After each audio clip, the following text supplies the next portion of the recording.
कोई सियासी लीडर, कोई सियासी टोला अपनी फौज पे हमलावर उससे कोई बातचीत नहीं करे, उसके साथ कोई बातचीत नहीं हो सकती, हम नहीं कर सकते। ऐसे सियासी इंतशारी टोले के लिए सिर्फ एक ही रास्ता है, सिद्ध के दिल से माफी मांगे, कौम के सामने वादा करे, नफरत की सियासत को छोड़ के तामीरी सियासत हिस्सा ले। वैसे भी बातचीत सियासी पार्टीज को आपस में जेब देती है।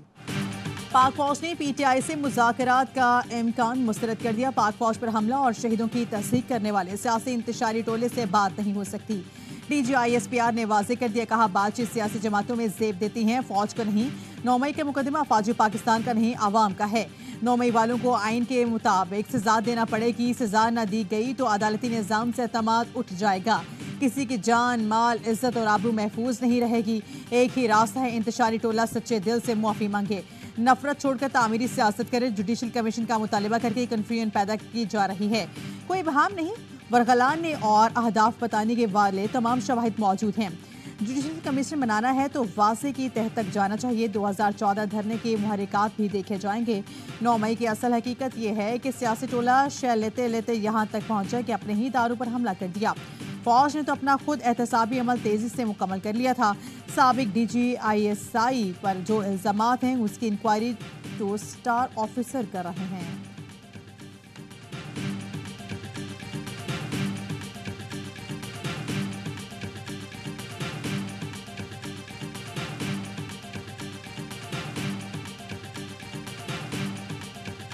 बयानिया बनाया जा रहा है 8 फरवरी में 9 मई गायब हो गया, गुम हो गया। 8 फरवरी को टर्नआउट वो तकरीबन 47%, तकरीबन 6.5 करोड़ जो वोटर्स थे उस दिन उन्होंने वोट कास्ट। उसमें से ये जो मखसूस सियासी पार्टी, उस पार्टी को पड़े 18.5 मिलियन, कुल का बनता है 31, तो 69-70% जो वोट पड़ा वो तो उस बयानिया को नहीं पड़ा।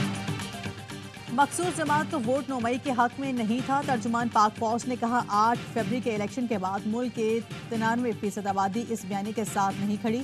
KP की आबादी पाकिस्तान की कुल आबादी के 7.5% है। 6.5 करोड़ लोगों ने वोट कास्ट किया। कुल रजिस्टर्ड वोटों का सिर्फ 31% एक मखसूस पार्टी को मिला। मजमूई आबादी के सिर्फ 8% से मखसूस पार्टी को वोट दिया। अगर आप ये कहते हो हमने इलेक्शन में मुदाखलत की है तो सबूत लाएं। कुछ सियासी हल्के सोशल मीडिया पर इदारों को इल्जामात लगाते हैं, सबूत मांगने जाएं तो मजीद इल्जाम लगाते हैं। इजहार राय की आज़ादी की आड़ में मुल्की साल में दाव पर लगाने की इजाज़त नहीं दे सकते। आइन इदारों के खिलाफ प्रोपेगेंडे की इजाज़त नहीं देता। सुबह शाम इल्जाम तराशियों पर मुत्तफिक को कानून साजी करनी चाहिए। बोले किसी को कोई अड्डे दिए गए ना दिए जाएंगे। एक सवाल पर कहा 6 जजेस का मामला अदालत में है, सिर्फ इतना कहूँगा बगैर सबूत इल्जाम लगाना दुरुस्त नहीं। बहामल नगर वाक़े के फौरी बाद सिक्योरिटी और पुलिस अफसरान ने इस मामले को हल किया।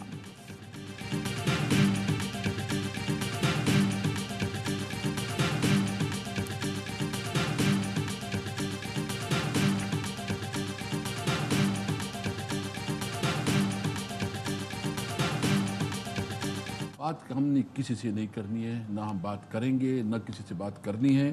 करनी नहीं है बात तो 3 रुकनी कमेटी क्यों बनाई है इमरान खान साहब? वो कमेटी जो है ना बेसिकली उसके अंदर कंफ्यूजन है। फिर कंफ्यूजन है कि बनी है कि नहीं बनी। मैं क्योंकि जो खान से हमारी मुलाकात हुई थी तो इसके ऊपर कोई डिस्कशन नहीं हुई थी। देखिए हम माफी अल्लाह माफ करे, अब अपने बाप से नहीं माफी मांगते तो किसी और से क्या माफी मांगेंगे। DGISPR के बयान के बाद PTI का बड़ा शूटन, हम किसी से मुज़ाकरात नहीं चाहते। कंफ्यूज है कि कमेटी बनी भी है या नहीं। मानिए PTI से मुलाकात हुई तो उन्होंने कमेटी का कोई जिक्र नहीं किया था। माफी हम अपने बाप से नहीं मांगते तो किसी और से क्या मांगेंगे। किसी से बात नहीं करनी, हम सिर्फ आईनी और कानूनी हक चाहते हैं। आइन और कानून की बालादस्ती पर यकीन रखते हैं, चाहते हैं तमाम इदारे आइन की हदूद में रहते हुए काम करें। PTI रहनुमाओं ने मुतादिद बार कहा था मुज़ाकरात करेंगे तो सिर्फ पाक फौज से करेंगे। बातचीत के लिए बानिया PTI ने 3 रुकनी कमेटी का भी ऐलान किया था।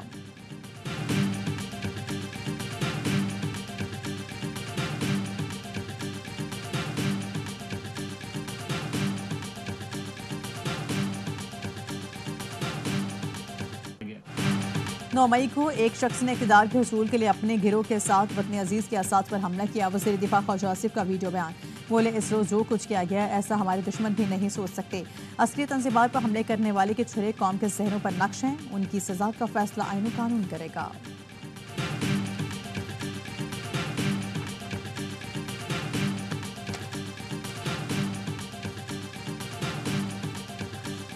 पाकिस्तान समेत दुनिया में कहीं भी हर कैदी की हिफाजत देखना चाहते हैं। हर शख्स बुनियादी इंसानी हुकूक और कानून के तहत तहफ़्फ़ुज़ का हकदार है।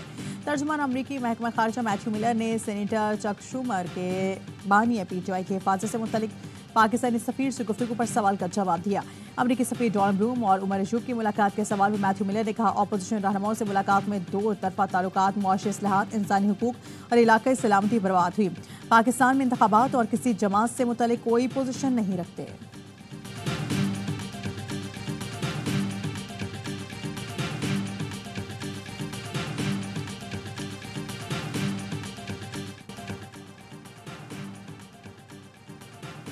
जो जज मुदाखलत पर कुछ नहीं करता घर बैठ जाए, उस शख्स को जज नहीं होना चाहिए। जजिस खत पर अस्कुद नोटिस केस में चीफ जस्टिस के रिमार्क्स, कहा सब जज सुन ले, मैं ये तासुर नहीं देना चाहता कि हम कमज़ोर हैं। हमारे पास वो ताकत है जो किसी के पास नहीं। किसी भी जज को सिर्फ सुप्रीम जुडिशल काउंसिल ही हटा सकती है। जस्टिस अतर मिनल्ला ने कहा, हमें अदलिया में मुदाखलत तस्लीम करनी चाहिए। चीफ जस्टिस ने कहा, इस दलील से इतफाक नहीं करता। पाकिस्तान बार काउंसिल के नुमाइंदों ने कहा, जजिस ने खत में इंतहाई संगीन इल्जामात लगाए हैं। सुप्रीम कोर्ट जजिस पर मुश्तमिल जुडिशल कमीशन बनाए। चीफ जस्टिस ने पूछा, क्या आप चाहते हैं तफ्तीश हो और क्रिमिनल लॉ के तहत कार्रवाई हो? हमें देखना है किस तरह मामले को डील करना है। सबका हदफ और मकसद आज़ाद अदलिया है। तनकीद और झूठ में बहुत फ़र्क होता है। कमिश्नर रावलपिंडी ने झूठ बोला जिसको सारे मीडिया ने दिखाया।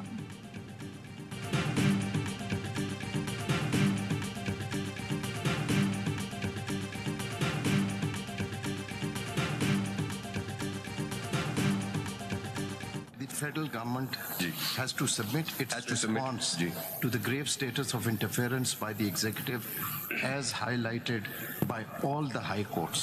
This is the most serious and grave undermining of the independence of judiciary, which cannot be trivialized. The federal government controls the intelligence agencies, and it is for the federal government to explain its position before this court.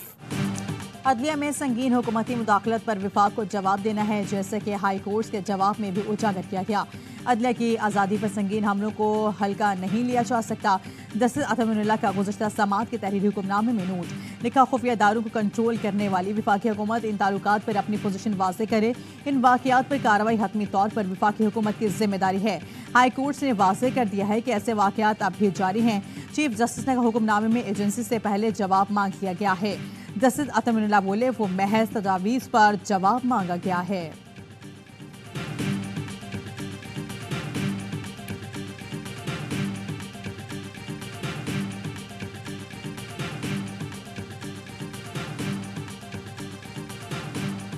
Saudi अरब का एक delegation आया था, वो head थे delegation के। आप लोगों की जो तारीफ़ की और ख़ास तौर पर उन्होंने कहा कि वज़रा वहाँ पर न सिर्फ मुकम्मल तौर पर मौजूद थे, वो हर कदम पर गाइड कर रहे थे, सुपरवाइज कर रहे थे।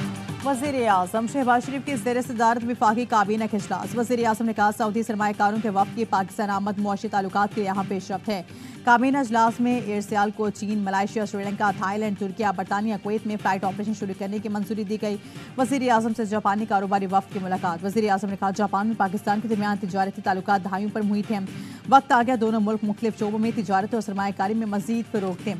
पाकिस्तान में इलेक्ट्रिक गाड़ियों की सनत में सरमायाकारी की बेहतरी इस्तेदाद मौजूद है। जापानी वक्त का कहना था, पाकिस्तान में हाइब्रिड गाड़ियों की तैयारी शुरू कर दी।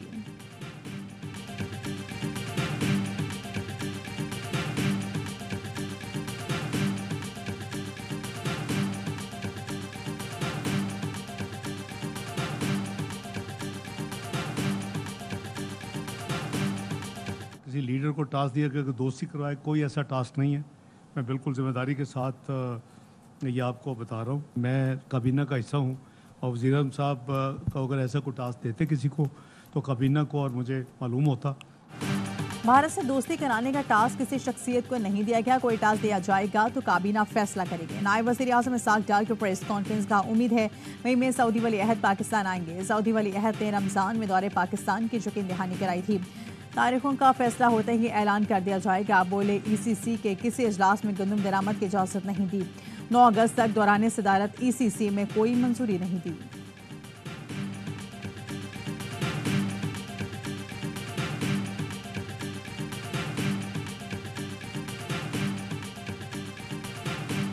पोस्ट 18th अमेंडमेंट में कितनी आपकी प्रोडक्शन है, पंजाब कितना प्रोड्यूस कर रहा है, सिंध कितना प्रोड्यूस कर रहा है, केपी, बलोचिस्तान, और कितना इसने कंज्यूम करना है, ये जमा करके फूड सिक्योरिटी जो इस वक्त एंड रिसर्च डिपार्टमेंट है फेडरल गवर्नमेंट का, उसके पास रिकंसाइल होता है। सूबों पे डाला है न किसी और पे डाला है, मैंने अपनी जिम्मेदारी ली।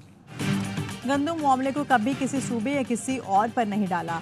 18वीं तरमीम के बाद गंदम की खरीदारी का डेटा सूबा इकट्ठा करते हैं, किसी पर इल्ज़ाम नहीं लगा रहा। साबिक निगरान वज़ीर आज़म अनवर हक काकड़ कहते हैं गंदम बहरान के बतौर फूड सिक्योरिटी इंचार्ज जिम्मेदारी खुद कबूल की।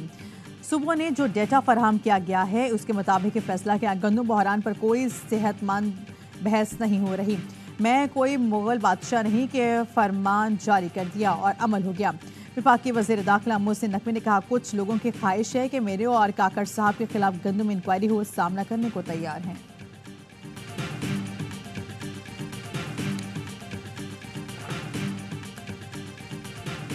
मौजूदा हुकूमत के दूसरे माह भी गंदम की दरामद जारी रहने का इंकशाफ।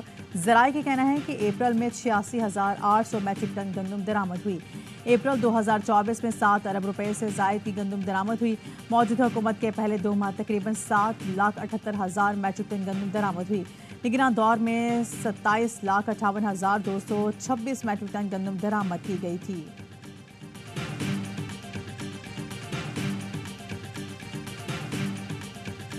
CFC में और जो मईशत के बाकी जो शोबे हैं, इसमें जो फ़ौज का रोल है वो सहूलतकारी का है। हुकूमत चाहती है कि जो फ़ौज की एडमिनिस्ट्रेटिव, इंतज़ामी और टेक्निकल जो कॉम्पिटेंसीज़ हैं, if they can be used, कि जो पाकिस्तान की इकॉनमी जिस हालात में उसको बेहतर करने के लिए। SIFC में पाक फौज का किरदार सहूलतकारी का है। प्रोपेगेंडा किया जाता है कि फ़ौज टेक ओवर करना चाहता है।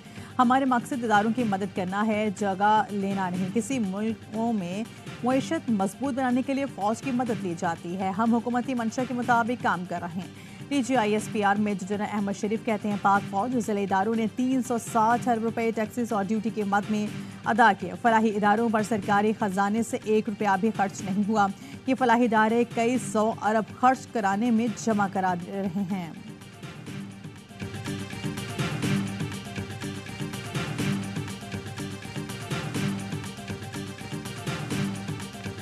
भारतीय फौज आज़ाद जम्मू व कश्मीर में लाइन ऑफ कंट्रोल पर मासूम और नहते शहरियों को निशाना बना रही है। बेगुनाह कश्मीरी नौजवानों को गैर कानूनी ऑपरेशंस में शहीद किया जा रहा है।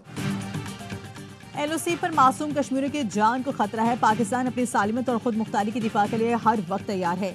DGISPR का कहना है कि बेगुनाह कश्मीरी भाइयों को गैर कानूनी ऑपरेशन में कत्ल किया जा रहा है। भारत खुल्लम खुल्ला अक़वाम मुत्तहिदा की करारदादों की खिलाफ वर्जी कर रहा है। भारत आलमी सतह पर सिखों की टारगेट किलिंग में भी मुलविस है। कहा अफगान सरजमीन पाकिस्तान के खिलाफ इस्तेमाल हो रही है। दहासों में चीनी इंजीनियर्स पर हमले की कड़ियाँ भी सरहद पार से मिलती हैं। दहशतगर्दों उनके सहूलतकारों की सरकूबी के लिए हर हद तक जाएंगे। पाकिस्तान ने अफगान सरहदी इलाकों में कार्रवाई करके दहशतगर्दों की पनाहगाहों को निशाना बनाकर 8 दहशतगर्दों को ठिकाने लगाया।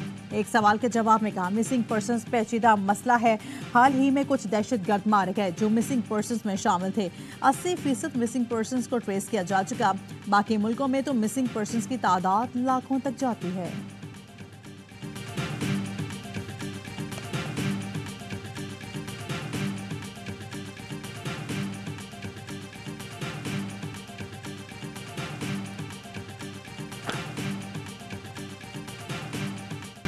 कच्चे में डाकुओं के मुकाबले के लिए पुलिस को फौजी हथियार दिए जाएंगे। वज़ीर आला सिंध सैयद मुराद अली शाह का कहना है कि मिलिट्री ग्रेड के हथियारों की मंजूरी हो चुकी। डाकुओं के पास पहले से मिलिट्री हथियार हैं। कोई मकामी सरदार डाकुओं के साथ मिला हुआ है तो उसे मुआफ नहीं करेंगे।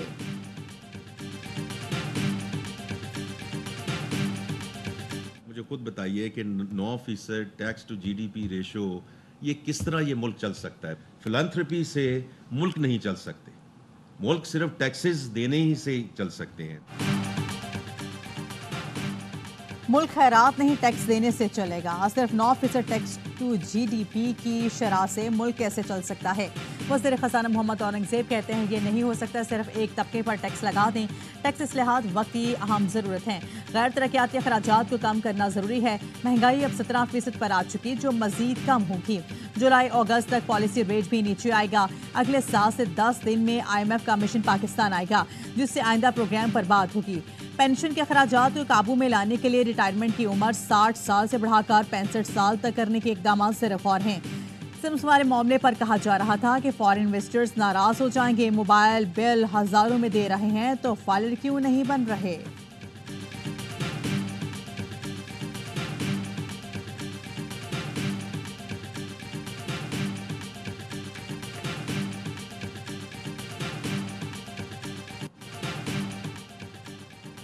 फैसलाबाद में करोड़ों रुपए के लेन देन के मामले पर ताजिर के मुलाजिम की खुदकुशी। खानदानी जराये के मुताबिक हारिस ने अपनी जमानत पर मालिकान अली और तैयब को करोड़ों रुपए का धागा लेकर दिया था। मालिकान ने माल की रकम ना दी, ना कई माह से हारिस को तनख्वाह मिली। कराची में डकैती के बढ़ते वाकयात, शहरी भी हो गए मोहताज। जमशेद रोड पर 2 डाकू लूटने के लिए रुके तो नौजवानों ने दौड़ लगा दी। वारदात में नाकामी पर डाकू भी मौके से फरार। मलिर बोस्तान रफी में भी शहरी लूटने से बच गए। डाकुओं की घर के बाहर बैठने नौजवान को लूटने की कोशिश, मुल्जिमान के असलहा निकालते ही शहरी घर से घुस गया। CCTV फुटेज की मदद से मुल्जिमान की तलाश जारी।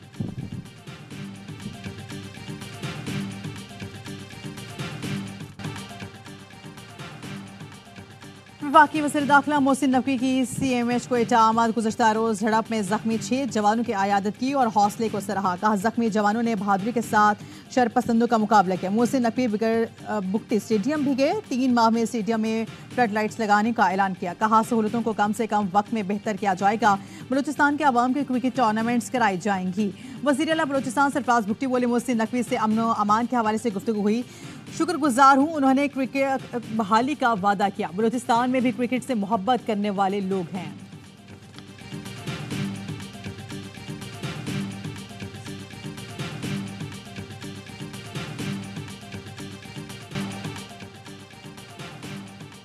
अंदरूनी सिंध मैट्रिक के इम्तहानात में नकल रुकने के दावे धरे के दरे रह गए। खैरपुर में तलबा मोबाइल फोन और कुल का मवाद ले आए। इम्तहानी मराकज में खुलेआम नकल। हैदराबाद में 9वीं जमात का पर्चा शुरू होने के कुछ देर बाद ही जवाबात के साथ व्हाट्सएप पर आ गया। नवाबशाह और नशर फेरोज में पर्चा वक्त से पहले आउट। कराची में मैट्रिक इम्तहानात का आगाज। कंप्यूटर स्टैंडर्ड्स का पहले पर्चा सोशल मीडिया पर वायरल।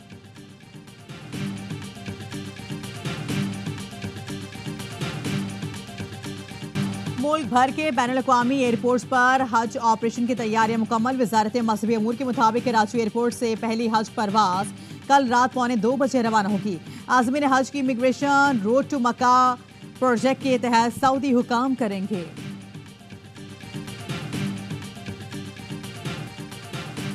दहशतगर्द इस्राएली फौज ने फलस्तीनी की खूनरेजी का नया दर खोल दिया। रफा का मुहासरा करके बमबारी जारी। गजा और खान यूनिस में भी कोई जगह सहूनी फोर्सेस से महफूज नहीं। वैश्यना बमबारी से 24 घंटे में 50 से ज्यादा फलस्तीनी शहीद, दर्जनों जख्मी हो गए। इसराइल ने हमास की जानिब से जंगबंदी तजवीज़ पर रजामंदी दिए जाने के चंद घंटे बाद ही अमन कोशिशों को नाकाम बना दिया।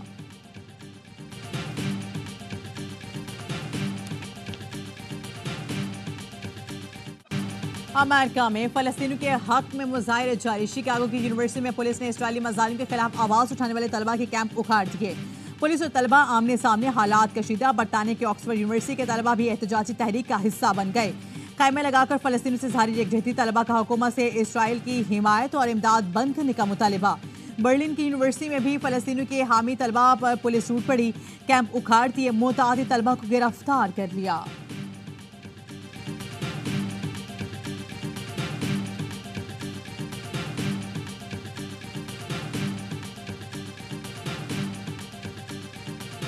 भारत में लोकसभा इंतखाबात के तीसरे मरहले में पोलिंग मुकम्मल। 93 नशिस्तों के लिए 1321 उम्मीदवार मैदान में।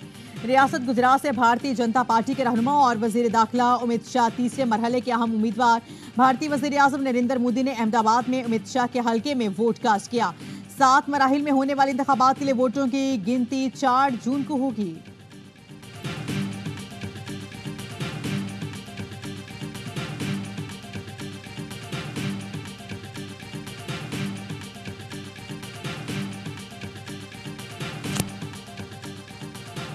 भारत में वजीर के पर्सनल सेक्रेटरी के घर छापा, 30 करोड़ रुपए बरामद।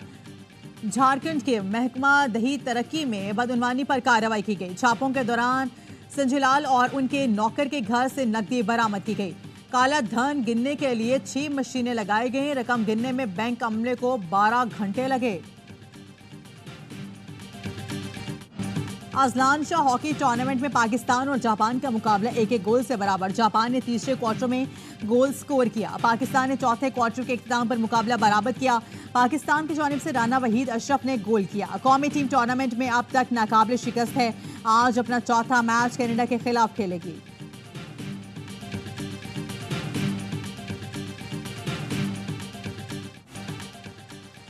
कप्तान बाबर आजम की क़यादत में 17 रुकनी पाकिस्तान क्रिकेट टीम आइलैंड पहुंच गई। कौमी क्रिकेट टीम आज आराम करेगी। पहला ट्रेनिंग सेशन 9 मई को होगा।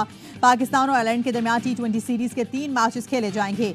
T20 मैचेस 10, 12 और 14 मई को डबलिन में खेला जाएगा। आइलैंड का दौरा मुकम्मल करके पाकिस्तान क्रिकेट टीम इंग्लैंड पहुंचेगी। पाकिस्तान और इंग्लैंड के दरमियान 4 T20 मैचेस की सीरीज खेली जाएगी। T20 वर्ल्ड कप में पाक भारत टाकरे की तैयारियां। न्यूयॉर्क स्टेडियम में ड्रॉप एंड पिचेस लगाने का काम शुरू हो गया। 6 पिचेस की एटलीट में तैयारी पर इसे फ्लोरिडा में अमरीकी मौसम में ढाला गया है। सबसे बड़ा मुकाबला 9 जून को खेला जाएगा, जिसकी तमाम टिकट फरोख्त हो चुके। नेशनल डिसेबिलिटी T20 चैंपियनशिप में स्पिनर मलिक शेर की धूम। मलिक शेर की जादुई बॉलिंग से हरीफ खिलाड़ी परेशान। फील्डिंग बॉलिंग में मलिक शेर को कमाल की महारत हासिल है। कौमी ऑलराउंडर शादाब खान मलिक शेर के पसंदीदा खिलाड़ी। मलिक शेर और शादाब दोनों रावलपिंडी के मुगल क्लब के रुकन हैं।